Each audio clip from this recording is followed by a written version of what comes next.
Buying cameras can get confusing real fast, especially when starting out or when considering an upgrade. I use Insta360 cameras every time I ride, no matter which bike or how long the adventure. And honestly, you don't need the most expensive camera. You just need the right one for how you shoot.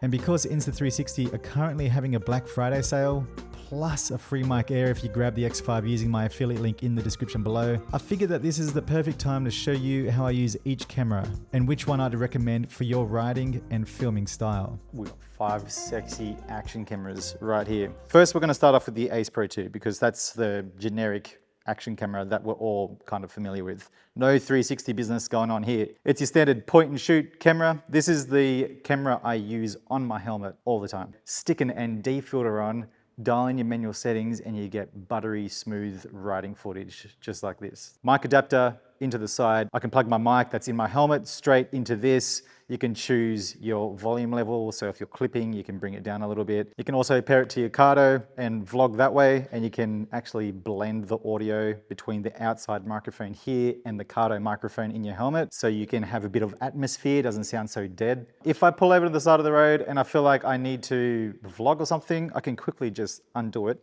Bam, off she comes. Flip up the screen just like that and then start having a vlog.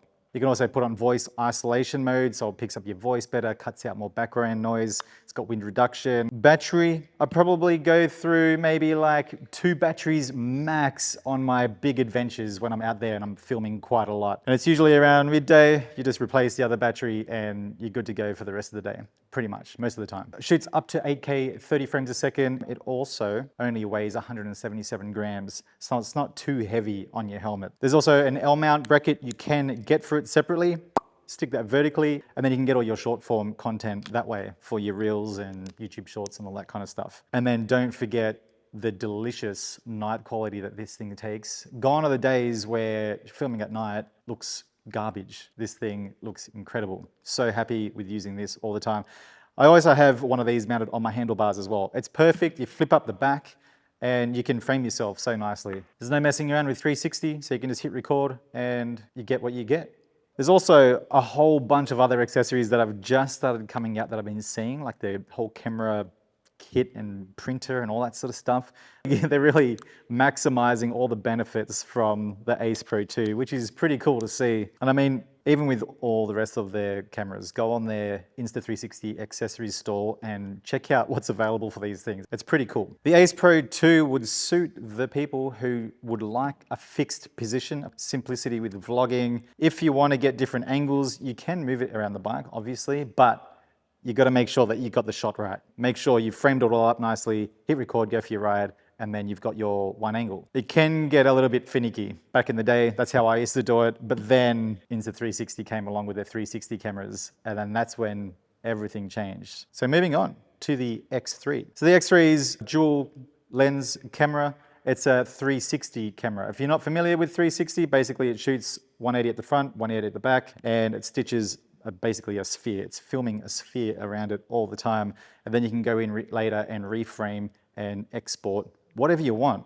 So unlike the Ace Pro 2, if you're mounting it onto your bike, you're only at a fixed position. These 360 cameras, the X series cameras, just set it, hit record, and whatever, who cares? Just go for your ride and enjoy your ride. You don't have to think about if you got the angle or not because it's literally filming a bubble. And that's why I love these cameras, man. The quality is obviously better with these later cameras, but with the X3, I thought the step up from the X2 was quite significant and I was super impressed with this camera when it first came out. I love the form factor, the colors. It still looks good for YouTube, but not as good as these ones here. You can still mount the X3 on your helmet and you can stick the mic adapter in there as well. And you can put it in single lens mode and then it acts as just a normal action camera, which is really cool. I feel like the size is the only issue when it comes to mounting on the helmet. It gets a bit awkward, especially when we get to the bigger ones, if you know what I mean. This also has dash cam mode as well, just like all of these. It doubles up as a full-on dash cam, a 360-degree dash cam. Stick it on your bars, stick it at the back of your bike, wherever you want. You know you're gonna get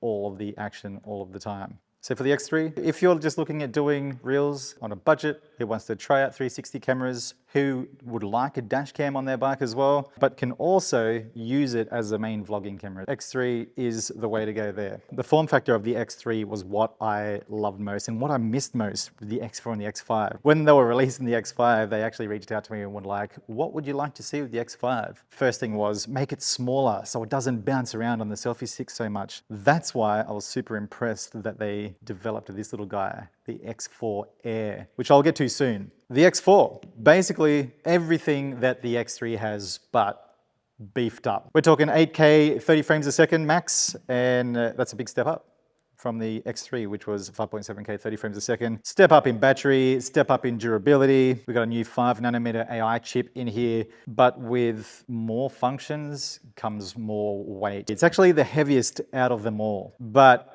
when you're cruising around, if you're doing a big adventure, like what I did when I was in the Philippines and the Himalayas and everything like that, one battery will get you through most of the day. It lasts quite a long time. The X4 would suit those who want that 8K step up in quality. For those who are starting to do long form content for YouTube, you get that 8K quality, so you've got a nicer overall image and you can make it look pretty damn close to a mirrorless camera as well, which is what I'm using right here. And of course, it's got the longer lasting batteries, so if you're doing longer days and everything, this will have your back for a lot of it. Moving on to the X5. This is Insta360's flagship model. It's their latest and greatest. It's not the latest, this guy's the latest, but it's the greatest. So the X5 has triple chips now. We're talking 2 Pro imaging chips and 1 AI chip, as well as 2 larger sensors, 1 for each lens, which means we get delicious nighttime quality now. Nighttime quality with a 360 camera is a game changer, man. I love it. I love knowing that I can just ride at night now and I can film everything in night mode. When I did my Philippine trip, I found that, you know, this was awesome at recording at night, no problem, but I had the X4 and then I couldn't use the 360 camera because it was just a bit too dark and it was all grainy. It didn't look so good and this just blew it out of the water. But now we've got this delicious 360 camera that shoots at night. It's got the ND filters on here now, which I think look incredible. I reckon it looks so good. And you can sort of see what you're shooting because it's a mirror. Stick ND filters on there, dial your manual settings in, and you have awesome, awesome looking footage. This is a step up from the X4. Obviously, it has everything the X4 has, but everything's all beefed up. We're talking more rugged. It has replaceable lenses now. So even if you scratch your lens, you can just replace them. You don't have to send it away to get fixed or anything like that. Tough, durable Gorilla Glass on the back. The X4 also has the durable glass, but not as durable as the X5. There is also the X5 Ultra battery available for this. And when I use said battery, I rarely have to change it. I could just charge it at night and it'll last me pretty much the entire day. When I shoot though, I don't keep it rolling all the time. I usually like to shoot, keep it going for maybe like 30... Oh, scared the crap out of me, man. That was thunder. Woo! I thought the place was coming down. Yeah, very rarely do I have to change the battery. You can charge it overnight and the battery's good to go. Anyway, battery is amazing. It is 3 grams lighter than the X4 and obviously performance enhancements and all that sort of stuff. The X5 will suit those who are pretty well acquainted with 360 cameras, who know how to reframe, know how to do all the stuff, and want to push these things to the limit. If you're using the 360 Studio app, you can bring out a lot of quality at the expense of large file sizes, but you can do it. With this, you can get a really nice, clean cinematic shot with the X5. Perfect for YouTube, perfect for making movies, videos, client stuff. It's an absolute unit. And this is the one that I take with me when I go on my adventures, especially overnight ones when it gets dark. I know I can still use this. And of course, the longer battery life as well is what I need when I'm out on the road for those long, long days. And then of course, we have the little guy, this little guy right here. I have not used this yet. This only came yesterday. I love the size. I love the look of it. I think this is probably going to be my new go-to camera for when I'm cruising around here in the city or if I'm going for a daily ride. I would still use the X5 on my big adventures when I need everything, but the Air is going to be a wicked little pocket machine. You can replace the lenses on this as well, just like the X5. You have the quick release thing, so you can go like this. Boop. Take the Ace Pro 2 off, and you can click this straight on as well. So if you have the Ace Pro 2, you can use the X5 and the X4 Air on that quick release mount, which is super handy. And I'm so happy that they've made one so small again, because that means that we can ride a little bit harder without the worry of this flying around everywhere, you know, bending So if you're just cruising around on your daily rides and everything and you want a camera that's really good quality, this is the way to go. I would even say you could replace the X4 altogether, have the X4 Air, and just have it like that. Get more bang for your buck, especially with the replaceable lens. And with it weighing only 165 grams compared to 203 grams. And it's tiny.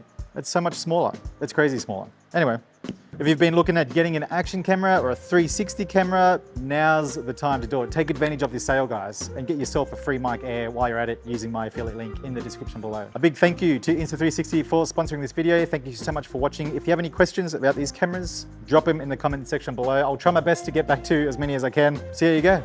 Let me know how you go. Ooh. And I'll see you guys in the next one. You know, if it's something I can't handle the feeling of, it's microfiber cloth. I gotta wear a glove. I'm a wuss.